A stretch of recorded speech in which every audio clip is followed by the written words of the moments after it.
7 सितंबर 2008 गोरखपुर के गोरखनाथ मंदिर से भारी सुरक्षा के बीच करीब 100 गाड़ियों का एक विशाल काफिला निकलता है। इस काफिले का नेतृत्व कर रहे थे वहां के तत्कालीन फायर ब्रांड सांसद योगी आदित्यनाथ। मंजिल थी आजमगढ़, एक ऐसा इलाका जिसे इस दौर में मुख्तार अंसारी का अभेद किला माना जाता था। योगी आदित्यनाथ ने इस गढ़ में घुसकर आतंकवाद के खिलाफ एक महारैली का ऐलान किया था। खुफिया एजेंसियों के इनपुट थे कि खतरा बहुत बड़ा है, लेकिन काफिला आगे बढ़ता गया। इस काफिले में सबसे आगे दौड़ रही थी योगी आदित्यनाथ की पहचान बन चुकी एक लाल रंग की टाटा सफारी। आजमगढ़ की सीमा में प्रवेश करने से कुछ मिनट पहले काफिले को अचानक रोका जाता है। ठीक उसी वक्त बंद दरवाजों के पीछे एक ऐसा फैसला लिया जाता है जो उत्तर प्रदेश के आपराधिक इतिहास को हमेशा हमेशा के लिए बदलने वाला था। योगी आदित्यनाथ उस लाल सफारी से उतरते हैं और चुपचाप काफिले के बीच में चल रही एक बेहद साधारण धूल से सनी गाड़ी में जाकर बैठ जाते हैं, जबकि उस खाली लाल सफारी को उसी रफ्तार और उसी क्रम में सबसे आगे बढ़ने दिया गया ताकि हमलावर भ्रमित रहे। काफिला जैसे ही आजमगढ़ के तकिया इलाके में पहुंचता है, अचानक पूरा इलाका चीख पुकार और धमाकों से गूंज उठता है।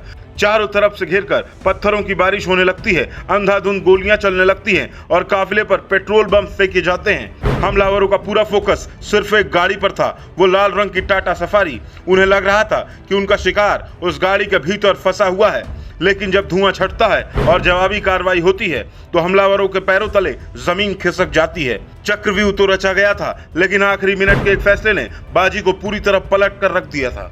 फिफ्थ पिलर के इस वीडियो में हम डिकोड करेंगे उत्तर प्रदेश की सियासत और अपराध के उस सबसे खूंखार पन्ने को जिसमें योगी आदित्यनाथ और मुख्तार अंसारी के बीच सीधी भिड़ंत की दास्तां दर्ज है। खौफ का वो पन्ना जिसने पूरे पूर्वांचल को हिलाकर रख दिया। यह लड़ाई सिर्फ दो गुटों की ही नहीं थी, बल्कि यह सीधे सांसद बनाम बाहुबली की 1-on-1 जंग थी, जहां एक तरफ मऊ के दंगे में मुख्तार अंसारी की खुली जीप में घूमती वो चुनौती थी, तो दूसरी तरफ उस चुनौती को स्वीकार करते उसके गढ़ में घुसने वाले योगी आदित्यनाथ की हुंकार थी। आजमगढ़ का वो लाल गाड़ी वाला हमला इसी सीधी और खूनी अदावत का नतीजा था। एक ऐसी व्यक्तिगत और वैचारिक जंग जिसका फाइनल क्लाइमैक्स साल 2017 के बाद यूपी की धरती पर बुलडोजर और गैंगस्टर एक्ट के रूप में पूरी दुनिया ने लाइव देखा। साल 2005 मऊ का वो दंगा और अदावत की पहली चिंगारी। कहते हैं जब जंग आमने सामने की हो तो जीत उसकी नहीं होती जो ज्यादा ताकतवर है, बल्कि उसकी होती है जो अपने दुश्मन की चाल को भांपकर आखिरी सेकंड में बाजी पलट दे। अगर इस पूरी दुश्मनी की जड़ को समझना है तो हमें थोड़ा पीछे यानी साल 2005 के मऊ दंगों में चलना होगा। ये वो दौर था जब उत्तर प्रदेश में समाजवादी पार्टी की सरकार थी और पूरे पूर्वांचल में मुख्तार अंसारी की तूती बोलती थी। अक्टूबर 2005 मऊ जिले में शारदीय नवरात्रि और रामलीला के पावन आयोजन चल रहे थे। तभी अचानक एक मामूली लाउडस्पीकर के विवाद को लेकर दो पक्षों में तनाव पैदा होता है और देखते ही देखते पूरा मऊ सांप्रदायिक हिंसा की आग में झुलस उठता है। दुकानें फूंक दी जाती हैं, आगजनी होती है और सड़कों पर खौफ पसर जाता है। लेकिन इस दंगे के बीच एक ऐसी तस्वीर सामने आती है जिसने पूरे देश की मीडिया का ध्यान अपनी ओर खींच लिया था। कर्फ्यू के बीच मऊ की सूनी सड़कों पर मसीहा बनने का दावा करने वाला मुख्तार अंसारी एक सफेद रंग की खुली जिप्सी में घूमता हुआ दिखाई दिया। तत्कालीन पुलिस अधिकारियों के हवाले से मीडिया रिपोर्ट्स में यह संगीन आरोप लगाया गया कि मुख्तार अंसारी के हाथ में AK-47 जैसी प्रतिबंधित राइफल थी और उसके साथ भारी मात्रा में हथियारबंद गुर्गे चल रहे थे। आरोप था कि इस सरेआम हथियारों के प्रदर्शन ने दंगाइयों के हौसले बढ़ाए और माहौल को और ज्यादा हिंसक बना दिया। हालांकि मुख्तार अंसारी ने इन आरोपों को सिरे से खारिज करते हुए हमेशा यही कहा कि वो सिर्फ हालात संभालने और लोगों की मदद के लिए सड़कों पर उतरा था। जब योगी आदित्यनाथ ने किया मऊ कूच, मऊ की इस खौफनाक तस्वीर ने गोरखपुर में बैठे सांसद योगी आदित्यनाथ को झकझोर कर रख दिया। उन्होंने तत्कालीन मुलायम सिंह यादव सरकार पर सीधे तुष्टीकरण और मुख्तार अंसारी को खुला संरक्षण देने का बेहद आक्रामक आरोप लगाया।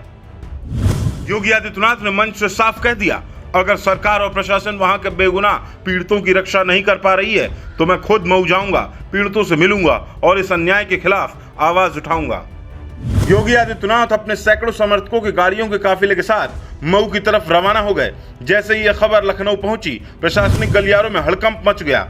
अधिकारियों के हाथ पांव फूलने लगे। सरकार को डर था कि अगर योगी आदित्यनाथ मऊ पहुंच गए तो सियासी और सांप्रदायिक समीकरण पूरी तरह से बदल जाएंगे। काफिला जैसे ही मऊ बॉर्डर के पास दोहरी घाट इलाके में पहुंचता है, पुलिस और भारी PAC बल उनका रास्ता रोककर दीवार की तरह खड़े हो जाते हैं। प्रशासन ने साफ कह दिया कि कानून व्यवस्था के मद्देनजर उन्हें आगे बढ़ने की इजाजत नहीं दी जा सकती। इसके विरोध में योगी आदित्यनाथ सड़क पर ही धरने पर बैठ गए। माहौल बेहद तनावपूर्ण हो गया, जिसके बाद पुलिस ने उन्हें हिरासत में ले लिया और मऊ में एंट्री नहीं करने दी। इस प्रशासनिक बंदिश ने दोनों नेताओं के बीच के वैचारिक टकराव को एक ऐसी व्यक्तिगत रंजिश में बदल दिया जिसकी आग अंदर ही अंदर सुलग रही थी। 2017 और रंजिश का फाइनल क्लाइमैक्स। हमलावरों को साल 2008 में लगा था कि उनका निशाना कामयाब रहा, लेकिन वो ये भूल गए कि वक्त का पहिया हमेशा एक जैसा नहीं रहता। ठीक 9 साल बाद यानी साल 2017 में जब उत्तर प्रदेश की कमान मुख्यमंत्री के तौर पर योगी आदित्यनाथ ने संभाली तो इतिहास ने करवट बदली।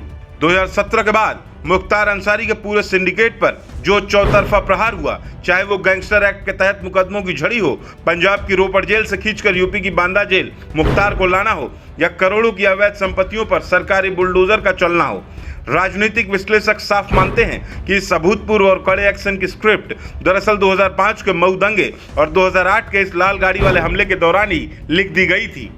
आपकी इस पूरी ऐतिहासिक रंजिश और गाड़ी बदलने वाली इस सनसनीखेज वाकये पर क्या राय है, हमें कमेंट बॉक्स में जरूर बताएं। और ऐसी बेबाक इन्वेस्टिगेटिव रिपोर्ट्स के लिए हमारे चैनल फिफ्थ पिलर को लाइक, शेयर और सब्सक्राइब करना न भूलें।